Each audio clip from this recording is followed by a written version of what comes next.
क्या गेहूं में गिरावट का दौर खत्म हो गया है? क्या आगे आने वाले समय में भाव और भी ज्यादा बढ़ सकते हैं या फिर ये यहीं पर ही रुक जाएंगे? अगर आपके पास में भी गेहूं का स्टॉक मौजूद है तो ये रिपोर्ट खास तौर पर आपके लिए है। नमस्कार, मैं हूं प्रज्ञा और आप देख रहे हैं न्यूज मार्केट 24।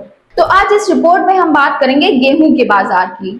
जहां पिछले कुछ समय से दबाव देखने को मिल रहा था, वहीं पिछले 2 दिनों में मजबूती के संकेत देखने को मिले हैं। लेकिन अब सवाल ये है कि बाजार में अचानक तेजी क्यों आई? तो आइए जानते हैं इसके बारे में। दरअसल इस बार फसल की अधिकांश आवक पूरी हो चुकी है और बड़ी मात्रा में गेहूं सरकारी और निजी गोदामों में पहुंच चुका है।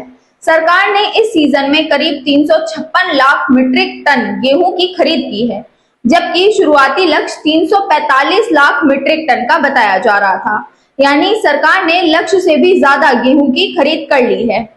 इसके अलावा कई राज्यों में गेहूं की क्वालिटी प्रभावित हुई है, लेकिन सरकार ने उस गेहूं की भी अच्छी खरीद कर ली है। इससे खुले बाजार में अच्छी क्वालिटी का गेहूं पहले के मुकाबले कम बचा हुआ है और यही वजह है कि बाजार में सप्लाई घटने लगी है। वहीं दूसरी तरफ मौजूदा भाव पर किसान और व्यापारी भी ज्यादा बिकवाली नहीं कर रहे हैं।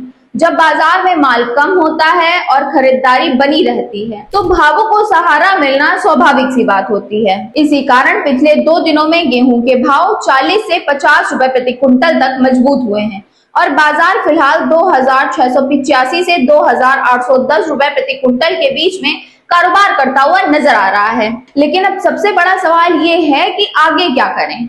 तो अगर बाजार में अभी फिलहाल तो तेजी की संभावना लगातार बनी हुई है और अगर आगे आने वाले समय में सप्लाई इसी तरह से सीमित रहती है और मांग लगातार बनी रहती है तो भावों में थोड़ा और सुधार देखने को मिल सकता है। लेकिन यहाँ बहुत बड़ी तेजी की उम्मीद करना भी सही नहीं होगा, क्योंकि मौजूदा स्तर पर बाजार को पहले ही अच्छा समर्थन मिल चुका है और ऊंचे भाव पर खरीदारी सीमित हो सकती है। अगर आप किसान हैं और आपके पास गेहूं का स्टॉक मौजूद है तो बढ़े हुए भाव का फायदा चरणबद्ध तरीके से उठाना आपके लिए बेहतर रहेगा।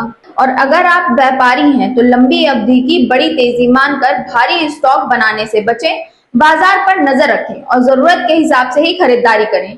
यानी फिलहाल बाजार के संकेत साफ हैं, बड़ी मंदी की संभावना कम दिखाई दे रही है, हल्की मजबूती अभी भी बनी रह सकती है। बस इतना याद रखें कि बाजार में हमेशा ही उतार या चढ़ाव बना रहता है, इसलिए सोच समझ कर निर्णय लें और न्यूज अपडेट्स पर नजर रखें। और अगर आप भी जानना चाहते हैं गेहूं के बाजार से जुड़ी सही जानकारी तो अभी कॉमेंट करें अपना नंबर, वीडियो को लाइक करें, चैनल को सब्सक्राइब करें और बेल आइकन जरूर दबाएं ताकि कोई भी ताजा अपडेट आपसे मिस ना हो।